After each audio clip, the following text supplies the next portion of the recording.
Canal Novo Ser. Autoconhecimento, conhecimento e espiritualidade. Construindo um novo ser para uma nova terra. Introdução.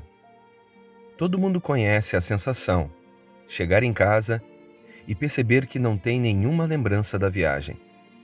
Você voltou em perfeitas condições no piloto automático, ao mesmo tempo absorto em uma espécie de devaneio ou transe, como se tivesse sido transportado para dentro de um filme imaginário, ambientado em outro lugar. As pesquisas sugerem que nós, humanos, gastamos cerca de metade do nosso tempo de vigília em tais lapsos de consciência, em uma espécie de ausência.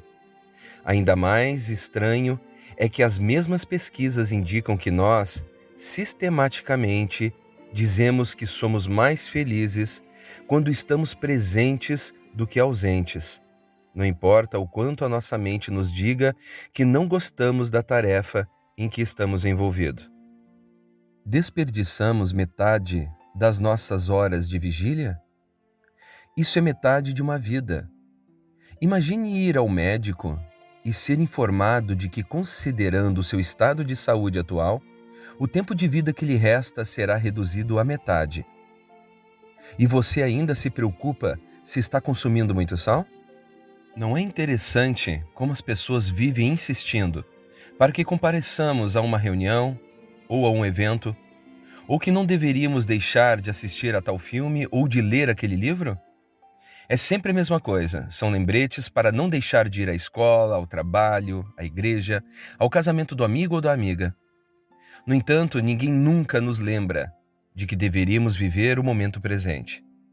Sem problemas não comparecer ao casamento do amigo ou da amiga distante, mas e quanto a nos ausentar da própria vida? E quanto a sermos pouco felizes durante a jornada? Convenhamos, essa situação é bem estranha para uma espécie como a nossa, que apesar de tudo julga-se muito inteligente. Talvez não seja tão surpreendente o planeta Terra estar essa bagunça, já que há 7 bilhões de seres humanos vivendo no piloto automático. Será que alguém realmente tem dúvidas de que as coisas tendem a melhorar quando colocamos nossa presença na vida? Seja correndo atrás da papelada para fazer a declaração de imposto de renda, seja saindo para um passeio com um amigo, com certeza é bem melhor sentir-se presente. Você deve estar perguntando o que tudo isso significa. Parece que estamos usando uma versão de hardware, software, projetada para o mundo enquanto tentamos viver em outro. Talvez seja assim mesmo. Afinal, descendemos de um tumultuado período de alguns milhões de anos, desde quando nossos ancestrais desceram das árvores. Esqueça o consumo de sal. Pense sobre aquele período no qual ficávamos felizes simplesmente por evitar ser refeição de algum animal selvagem e que durante quase todo o tempo tínhamos de caçar para sobreviver. Atualmente, a única caça que nos compete é apalpar a procura de nosso cartão de crédito. Portanto, todos nós, os 7 bilhões de sonâmbulos de meio período, estamos totalmente perdidos, prejudicando uns aos outros e destruindo o planeta. E como vivemos parcialmente em transe, nem sequer notamos o que está acontecendo, muito menos percebemos que não estamos aproveitando. Eventualmente, alguém tinha que notar. E quando essas pessoas analisaram a própria vida, descobriram que a essência de estar presente e desperto é justamente do que se trata a meditação. Para as pessoas contemporâneas, pós-modernas, isso parece natural. Elas se interessam mais pela qualidade de suas vidas do que pela quantidade de coisas que adquirem. São mais abertas ao lado feminino da existência, a paciência, e consideravam primitivos os antigos valores patriarcais. Preocupam-se menos com as autoridades externas, seja religião, seja ciência, e buscam dentro de si o que é certo para elas. Desejam personalizar a própria vida à sua maneira, pois não são ovelhas produzidas em massa à procura de um pastor. Para essas pessoas, a vida em si é uma arte, não um meio para sabe-se lá o quê. Os acadêmicos também notaram. As melhores faculdades americanas criaram novos departamentos e descobriram que os meditadores envelhecem mais lentamente, sofrem menos estresse, são mais saudáveis, mais atenciosos uns com os outros, melhores líderes, mais criativos, mais produtivos. Acima de tudo, os pesquisadores compreenderam que o cérebro é um órgão maleável, como um computador, que muda dependendo de como é utilizado. Ou seja, só depende de você. Em seguida, foram os empreendedores que notaram. Mais produtivos, vocês disseram? Ora, se você paga alguém para trabalhar e essa pessoa sonha acordar da metade do expediente, isso lhes chama a atenção. E quanto à minha própria produtividade? Não faria mais sentido estar realmente presente para o que quer que eu esteja tentando fazer? E vocês mencionaram estresse e saúde? 2/3 das consultas médicas correspondem a queixas relacionadas ao estresse. Dias e dias de falta no trabalho são o resultado, gerando uma despesa enorme. Digamos uns belos 300 bilhões de dólares de prejuízo, sem mencionar o sofrimento envolvido. Veja de outra forma. Não seria uma força de trabalho empenhada, entusiástica, saudável e vantajosa para si e para a empresa, assim como para a comunidade em geral? Não é de surpreender que a maioria das empresas procure avançar por este caminho. 1/4 das empresas norte-americanas oferece algum tipo de programa de redução de estresse. Os administradores estão começando a entender que companhias que não se preocupam com o bem-estar dos funcionários não prosperam. Ponto final. Portanto, se você se preocupa consigo mesmo, com seus vizinhos ou com o mundo ao seu redor, meditar pode ser um bom começo. Pelo menos é algo que vale a pena experimentar. Espere, antes de passar direto à meditação, precisamos considerar 1 ou 2 outros pontos importantes. Os homens e mulheres da atualidade não são mais como os de antigamente para que ficar sentado era perfeito. Hoje, o ponto de partida é muito diferente. Vivemos em um mundo super complexo e sofisticado, com permanente intercâmbio de ideias e emoções. Uma concepção planetária muito diferente do cotidiano simples de aldeia dos primeiros praticantes da meditação. Na verdade, estamos emocionalmente sobrecarregados. Não admira que os principais professores conscientes de meditação estão percebendo que apenas ficar sentado não funciona para muitas pessoas. Pode até não funcionar absolutamente para ninguém. Simplificando, não podemos ter esperança em relaxar se estivermos sentados sobre um vulcão. Por este motivo, neste livro você encontrará uma grande variedade de meditações ativas para lhe dar a oportunidade de realmente relaxar, liberar a tensão.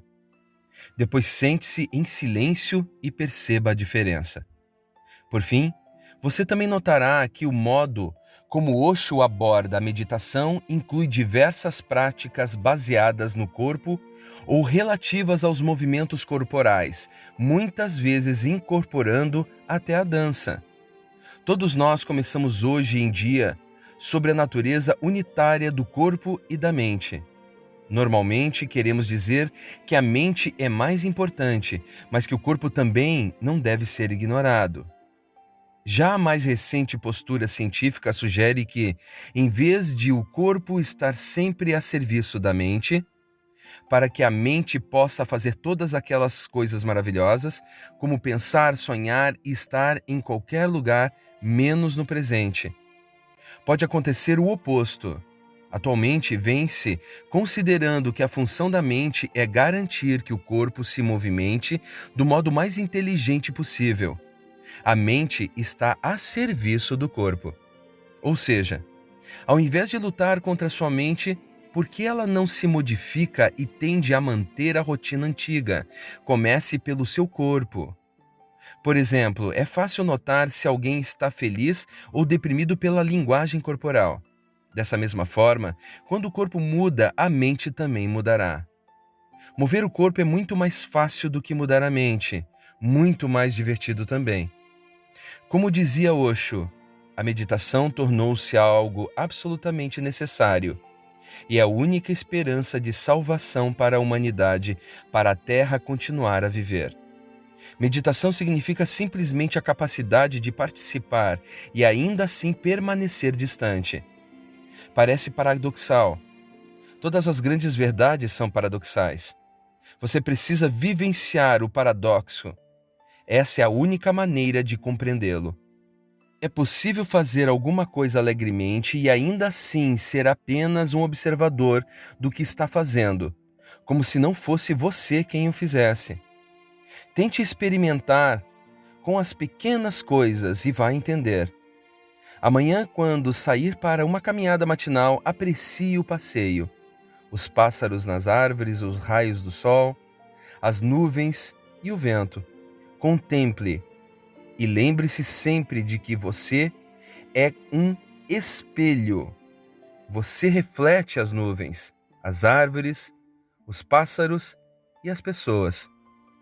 Essa autolembrança é o que Buda chama de Samarsati, a consciência correta. O que Krishnamurti chama de consciência sem escolha. Os Upanishads definem como observar. E os Gurdjieff chama de autolembrança, mas todos querem dizer a mesma coisa. Isto, porém, não significa que você precise se tornar indiferente caso o faça. Perceba a oportunidade de se lembrar de si. Saia para uma caminhada matinal e se lembre, você não é quem está caminhando. Você é um observador. Lentamente, muito lentamente, você sentirá esse sabor. É realmente um sabor que se manifesta aos poucos. Esse é o fenômeno mais delicado do mundo. Não se pode ter pressa. É preciso ter paciência. Coma, saboreie a comida. E continue se lembrando de que você é um observador.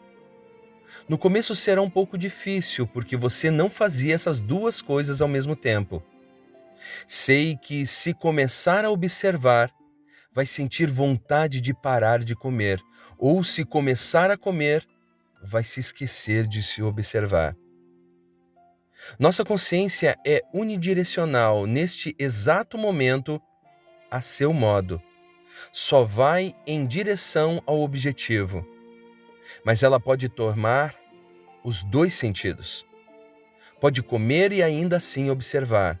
Você é capaz de permanecer em seu centro e ainda assim ver a tempestade ao redor. Você pode se tornar o centro do ciclone.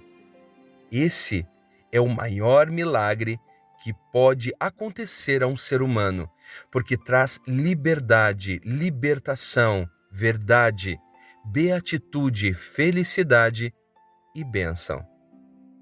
John Andres, médico radiologista, especialista em ressonância magnética. Canal Novo Ser. Autoconhecimento, conhecimento e espiritualidade.